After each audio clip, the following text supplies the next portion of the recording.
वैसे तो हिंदू धर्म के सभी ग्रंथों में जन्म और मृत्यु से जुड़ी कथाओं का वर्णन किया गया है, परंतु गरुड़ पुराण ही एक ऐसा ग्रंथ है जिसमें पूर्णता है। मनुष्यों के जन्म और मृत्यु से जुड़े रहस्यों का वर्णन किया गया है।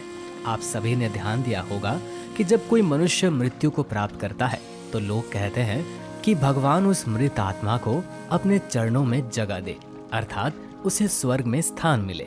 लेकिन ये बात भी सच है कि किसी के कहने या प्रार्थना करने मात्र से किसी मृत आत्मा को स्वर्ग में जगह नहीं मिलती, बल्कि उसके द्वारा जीवन काल में किए गए कर्मों के अनुसार उसे मृत्यु के पश्चात स्वर्ग या नरक में स्थान मिलता है, जिसका वर्णन 18 पुराणों में से एक गरुड़ पुराण में किया गया है। आज के इस एपिसोड में हम आपको बताने जा रहे हैं कि कैसे आत्मा को मृत्यु के बाद स्वर्ग में स्थान मिलता है। नमस्कार दोस्तों, स्वागत है आपका हमारे चैनल में। गरुड़ पुराण के धर्म कांड के प्रेताकल भाग में मृत्यु के बाद मृत आत्मा के साथ होने वाले सभी कार्यों का वर्णन किया गया है। किसी भाग पक्षी श्रेष्ठ गरुड़ के पूछने पर भगवान श्री हरि अर्थात विष्णु जी ने मृत्यु के पश्चात कैसी आत्मा को कहाँ जगह मिलती है, इसके बारे में भी बताया है। गरुड़ पुराण के अनुसार जो मनुष्य जीवित रहते गलत काम करते हैं या फिर दुष्ट होते हैं वो नरक जाते हैं, और जो लोग अच्छा काम करते हैं वो स्वर्ग जाते हैं। स्वर्ग जिसे देवताओं का निवास स्थान माना जाता है। जो बुरे कर्म करते हैं उन्हें नरक में ले जाकर बहुत ही बुरी तरीके से दंडित किया जाता है, जबकि अच्छे कर्म करने वाले मनुष्य को स्वर्ग में सभी तरह की सुविधाएं उपलब्ध कराई जाती है। भगवान विष्णु बताते हैं कि जिन आत्मा को स्वर्ग में स्थान मिलता है उन्हें यमराज स्वयं अपने भवन से स्वर्ग के द्वार तक छोड़ने जाते हैं, जहां अप्सराएं उनका स्वागत करती है। इसके अलावा ऐसे लोग जो दूसरों के बारे में सोचते हैं और जीवन भर परोपकार करते हैं, उन्हें मृत्यु के पश्चात बिना किसी संदेह के स्वर्ग मिलता है। वहीं जो लोग सिर्फ अपने बारे में सोचते हैं और जीवन भर किसी दूसरे का हित नहीं करते, ऐसे मनुष्य को मृत्यु के पश्चात नरक में स्थान मिलता है। यहाँ यमदूत उन्हें कई तरह की यातनाएं देते हैं। साथ ही जो लोग समाज के लिए कुएं, तालाब, पयायु और मार्ग आदि का निर्माण करवाते हैं, उन्हें भी मृत्यु के बाद स्वर्ग में समान स्थान दिया जाता है। वही जो लोग कुएं, तालाब, पयायु और मार्ग आदि को हानि पहुंचाते हैं, ऐसे दुष्ट लोगों को मृत्यु के पश्चात नरक में ले जाया जाता है। इतना ही नहीं, जो मनुष्य अपना पेट दूसरों से झूठ बोलकर भरते हैं या फिर कोई गलत काम करके भरते हैं, उन्हें नरक में स्थान मिलता है।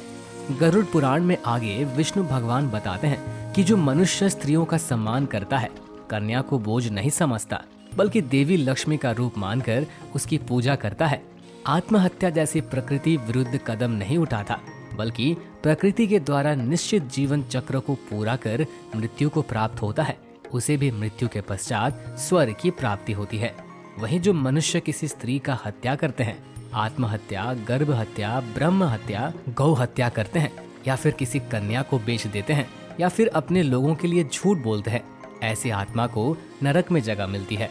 इन सब के अलावा गरुड़ पुराण में बताया गया है कि जो लोग धर्म के अनुसार आचरण करते हैं, ऋषि मुनियों का आदर करते हैं और वेद पुराणों का अध्ययन करते हैं, उन्हें भी मृत्यु के बाद स्वर्ग में स्थान प्राप्त होता है।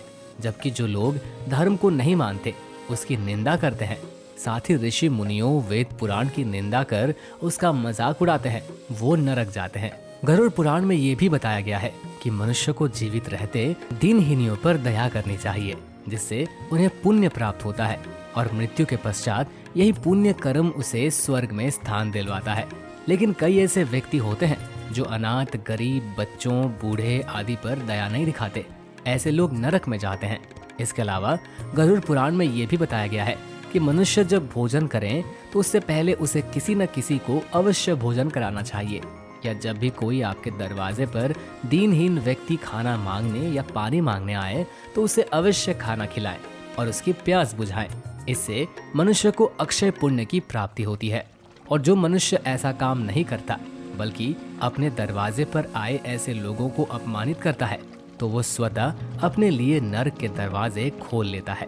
साथ ही गरुड़ पुराण में भगवान विष्णु ने ये भी बताया है कि जो मनुष्य जीवित रहते अपनी आय का एक निश्चित हिस्सा दूसरों पर खर्च करता है, या जो ब्राह्मणों, साधु, संतों को दान करता है, वो मृत्यु के पश्चात बिना किसी रुकावट के स्वर्ग पहुंचता है। और जो जीवन भर गीता का पाठ करवाता है या करता है या फिर धर्म कर्म पूजा पाठ भगवत भजन में संलग्न रहता है, उसे स्वर्ग में स्थान मिलता है। इसके अलावा जो मनुष्य अपने गुरुजनों और माता पिता की पूरी मन लगाकर सेवा करते हैं, उसे भी मृत्यु के पश्चात स्वर्ग में स्थान मिलता है। इसीलिए तो कहा गया है कि माता पिता और गुरुजनों के चरणों में ही स्वर्ग है। तो दर्शकों, अगर आप जीवन से जुड़े इस पुण्य रहस्य को जान गए हैं तो आज से बुरे काम छोड़ने का प्रयत्न करें और जितना हो सके दीनहीनों की मदद करें, ताकि मृत्यु के पश्चात आपको किसी भी तरह का कष्ट न भोगना पड़े। क्योंकि गरुड़ पुराण में ये भी बताया गया है कि मनुष्य जीवन भर जैसा कर्म करता है, उसे मृत्यु के पश्चात उसी के अनुसार अच्छे बुरे कर्मों का फल भोगना पड़ता है। खैर दोस्तों, उम्मीद करता हूँ कि आपको ये जानकारी पसंद आई होगी। अगर पसंद आई है तो इसे दूसरे लोगों के साथ शेयर जरूर करें, साथ ही हमारे वीडियो को लाइक भी करें। और अगर आप हमारे चैनल पर नए हैं तो इसे अभी सब्सक्राइब कर लें। फिलहाल आज की इस वीडियो में इतना ही। मिलते हैं नेक्स्ट वीडियो में किसी और टॉपिक के साथ। तब तक के लिए धन्यवाद।